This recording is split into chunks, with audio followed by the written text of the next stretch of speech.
Hey guys, short intro lang to kasi talagang katatapos lang ng celebrity screening o celebrity premiere ng Senior High. Ang bongga-bongga, lalo na yung Andrea Brillantes. So, of course, si Angel Aquino.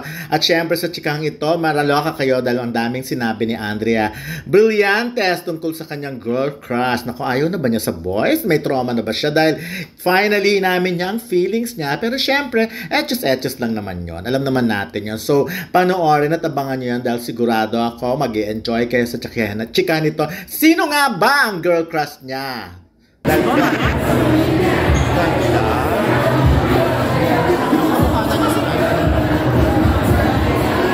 Hi! Ganda! Oh, ganda. Thank you. Ayan. We're still doing this. Ganon talaga. I know. Thank you.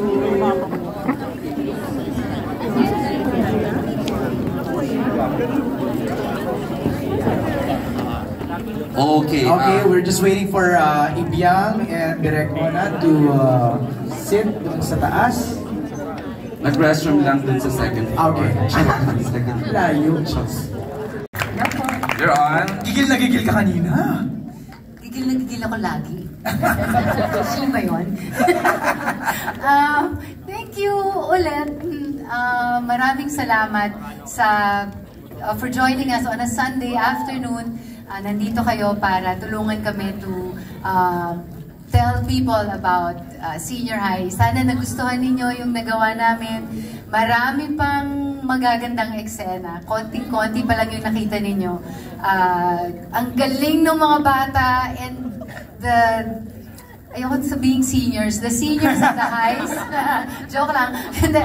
You said it. The spine of this, I think, are the parents and our theater people. My God, ang galing-galing. Everyone's so good. Kaya ang sarap gawin lahat ng eksena kasi everyone just gives so much. Right. So, I'm so happy to be part of this again.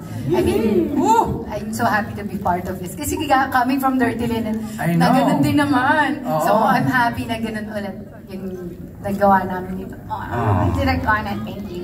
Thank you, Angel. And How to be at her best, Andrea Brillantes. Hello po sa inyo lahat.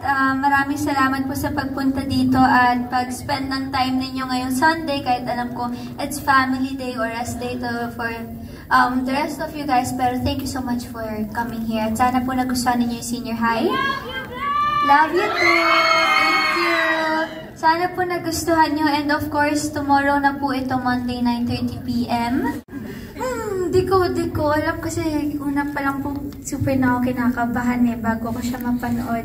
Ngayon na nakita ko na siya mas nakahinga na siguro ako kasi wala pa kaming 1 month of shooting honestly. So super lang ako kinakabahan. Hindi ko lang po na-expect ko pero I think I liked it naman. I think nagustuhan din nila. Nagustuhan niyo po ba? So, ayun, ang galing po ng lahat ng nandito, ang galing ng buong cast, ang galing ng writers, and of course, yung director po namin. Ang ganda po. Thank you so much. Swedeo, thank you so much. For calling me lucky, but I don't think I'm lucky because I think I've earned this spot also after working more than lucky. But thank you so much. Thank you so much. I think mas challenging po for me is Sky. Kasi si Luna yung emotions niya, mas kita nyo agad lahat. Mas kita nyo agad yung vulnerability niya. At saka, mas vocal po kasi si Luna. Pero si Sky, mas paloob po kasi lahat ng emotions niya. And hindi siya talaga, hindi siya makunot, hindi siya iyakin, mas matapang po siya. So, mas nahirapan po akong ilaro si Sky kasi parang paano ko gagawin kakaiba siya kasi baka mangyari maboard sa kanya yung mga tao. So, dun lang po ako. Medyo nahihirapan at saka mas gusto ko lang si Luna. Mas maganda kasi siya para sa akin. Siya kasi naka-makeup Pero yan lang naman po. Tsaka mas mahirap po si Sky kasi kailangan kong konting laliman yung boses ko po. Kasi hindi naman po talaga ganun yung speaking voice ko. Yeah, okay. Alex writes for thank you, Alex. Choir. Why? Why? Why not? Thank you, Alex. MJ, ang ganda tanongin ng mga introducing. I know. Oy, wait, 2 questions per press na lang para we can accommodate more. Go. Si Don Sermino ang next. Ayan, okay. Don.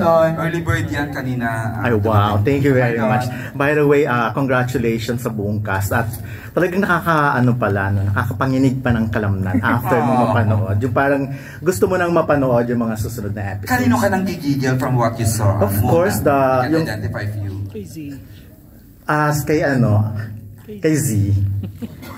Yun. Oo, kay Daniela. And of course, kay Baron, di ba? Pero ang galing kasi nung Baron, lalo na nung tumulo yung luha nung nakita niya yung na-dead.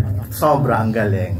But anyways, ayun, congratulations din kay Andrea. Kasi si Andrea, kitang-kita yung pagkakaiba ng dalawang character. Sabi nga ni Vinya Bivar kanina, nahiwalay talaga, no? Magkaiba. So, yung question ko, Andrea, how is it working with, kumusta yung pakikipagtrabaho with Angel Aquino? Grabe ang confrontation scene.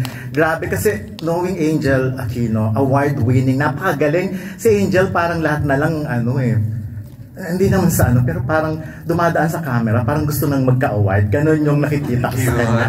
So yun, Andrea, kumusta pakikipagtrabaho kay Angel Aquino? Ikaw, Angel, kumusta rin ang pakikipagtrabaho kay Andrea?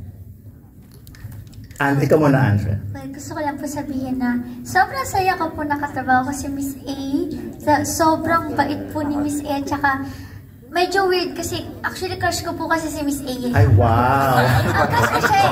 Tapos nanay ko siya dito. Tapos alam mo, kailangan ko mainis sa kanya. Medyo mahirap lang po yun on my end. Pero apakagaling po ni Miss A at saka sobrang totoo siyang tao. Masarap po siya kakwentuhan. And very supportive po si Miss A. Sobra po. At kalog din siya na sasakyan niya po yung kabaliwan ko po sa taping. Kaya thank you so much, Miss A. At ang ganda-ganda niya. Wala naman ako. Basta, of course po, it's an honor po talaga na maka-eksena ang isang Miss Angel Aquino. Walang intimidation factor because yung kahusayan niya, wala kang na-feel na. Ako yung intimidated sa kanya. Why? Sobra.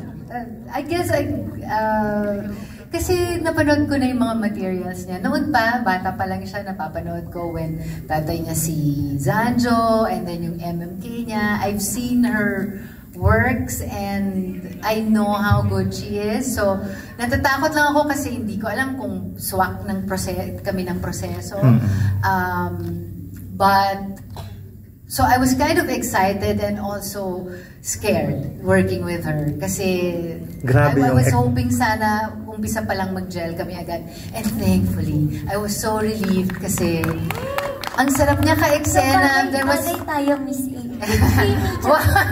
There was... Naku, wag kang ganyan. Joke lang. Peace. Ano yun? Hindi, si Angel naman talaga maraming may girl crush sa kanya eh. Di ba pag tinatanong, laging ikaw yung isa sa mga nami-mention. Pero yun nga, meron akong eksena. Kasi syempre, unang araw pa lang namin, ang hirap ng mga eksena. You've seen... Tsaka dalawang beses nauulit kasi dalawang character. Yes. Yeah, tapos meron isa na sobrang intense. I was crying. She was telling me, bakit ayaw mong paglaban si ate, ganyan. And I was having a hard time getting there. And she just held my hand and she looked at me. And yun. And she connected with me. And after that, parang everything just flowed between us. So I'm very thankful for the times that she was there naman to support me. Ayan. Reaction na lang. Coming from Miss Angel. Kaya nga reaction, Andrea. Gusto ko sabihin na sobrang galing po ni Miss A sa pag-portray kay Tanya.